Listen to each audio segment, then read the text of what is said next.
Assalaamu calaykum waraxmatullaahi wabarakaatu. Kusoo dhawaada maanta iyo muuqaal cusub. Walaashinka Wasar Saciid barnaamij cusub baan inoo bilaabay oo aan u arkay in bulshadeenu u baahan tahay, aniguna aan maaragtay tijaabo ka soo maray. Muuqaalkan waxaan kusoo bandhigi doonaa sifooyinka uu leeyahay lamaanaha narjisiga ama qofka narjisigaas. Kasoo dhawaada. dadka qaar aan garanaynin waxaa laga yaabaa inay maqmaqlaan narjisi laakiin sifooyinka dhabta ee qofkan uu leeyahay aanay aqoon. Marka halkan insha Allah waxaan inoogu soo gudbinayaa dhowr iyo 10 sifo oo ku garan karto qofku inuu leeyahay. Sifada koowaad aan ku bilaabay, dadkani waa dad jecel mar walba inay wax kaantaroolaan oo sida iyagu rabaan wax u dhacaan oo wax aanay iyagu niyadooda ka keenin aanay sameyn. haddii adigu aad wax u samayso ama hawl aad qabato laakiin qaabkii iyagu ay rabeen aad u qaban weydo, qiyaamahaaga ayay keeneen, noloshana ku adkeynaya. 2 qofkani waa qof anaani ah oo naftiisa mooyee naf kale aan danaynin, aan jeclayn, aan dareemi karin. Lambar 3 qofkani waa qof beenaale ah, sida dadku neefta u qaataan iyaguna beenta u qaadaa dhigaan. wax kasta been bay ka sheegayaan, xataa bilaa sabab wax maalayacniba xataa been ka sheegayaan. Lambar 4 qofkan waa qof tamarta nuuga, laga yaabaa in tiraahdo tamarta nuuga maxaa looga jeedaa. qofkan waa qof hadduu ku arko adiga oo faraxsan kaa jiro farxadda, jooga mar kaliya taalo xumeeya, balaayo aan jirin abuura oo kiciya. qofkan waa qof namaama oo dadka gadaashooda wax ka sheega oo dadku waxaasay yihiin siiba qofka gacantooda ku jira ee dhibanaha ah. Lambar 6 qofkan waa qof bakhayla, waa qof ku bakhayla qoyska, kaga bakhayla xagga dareemada, haddii ay noqoto xagga jacaylka, haddii noqoto xagga lacagta, wax kasta oo looga baahdo qofku bakhayla oo aan bixin karin, siiba dadka qoyskiisa ah. qofka narjisiga waa qof mar walba qiimahaaga hoos u dhigaya. haddii aad wanaag kasta samaysid kuguma ammaanayo, oo wax laga yaabaa inuu hoos u dhigo waxyaabo la yaab loo samaysid, inuu hoos ugu dhaho dadku waxaas way sameeyaan maxaa ka macnaa. haddii isagu uu wax sameeyo qofka narjisiga xataa irbad hadduu doono dunha geliyo, dadkoo dhan buu isugu yeedhaya waxaan sameeyey bal eega, dadku ku wareerinaya waxaasaan sameeyey, hawlqabadkayga ka warrama isagoo u sawiraya siduu u sameeyey inaanay cidiba wax u samayn karin.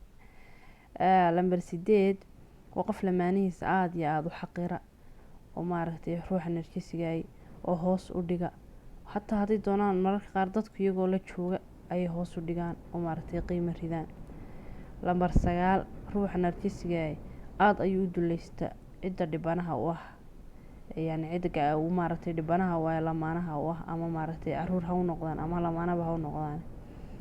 dabcan siyaabo badan baana wuxuu duleystaano xagga dhaqaalaha waxbay ku duleystaan, nafsiyan qofka inay ciriiri u geliyaan, inay qofka ka cadhaysiyaan, inuu guriga dhib ku oogaan iyadoo aan dhibiba jirin.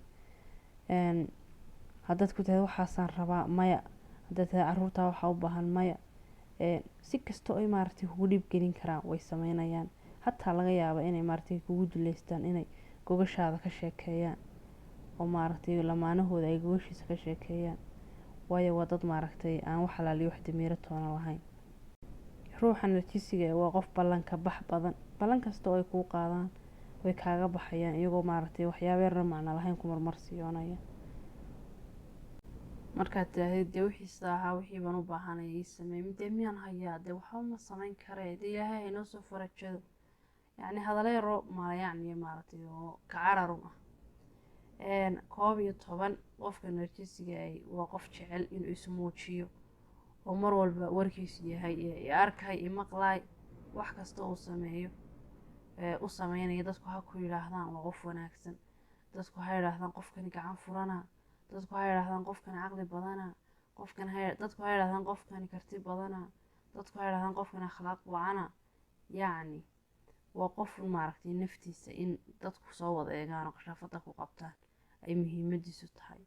waxa uu samaystaa daanyeero, dad la yiraahdo daanyeerada duula oo kaag dhow oo wararkiisa aad u rumaysta oo beentiisa uu ku dhuro oo hadhow toona u minja xidha qofka dhibanaha ah oo maaragtay iyaguna dhibaataya ruuxa dhibanaha oo idhaahda adaa khaldan, adaa dhib wada, qofkan waa qof wanaagsan, waayo dee isagiiba ayay soo rumaysanayaan. qofka maaragtay narjisiga wuxuu caan ku yahay qabinu mar walba yahay qof qabanqaabinaya arrimo shar leh oo maaragtay wuxuu yaqaanaa dadka sida loo dhibaateeyo intaa faji buu maaragtay ayuu dhisaya oo cid ku dhibaateyn lahaa. waxaad odhan kartaa waa shaydaan yar ama waa shaydaan bini-aadana, waanu yaqaanaa halka uu dadka ka abbaaro, halka uu dadka maaragtay ka dhibaateeyo wuu yaqaanaa. qof kasta halka uu jilicsan yahay ayuu ka abbaaraa.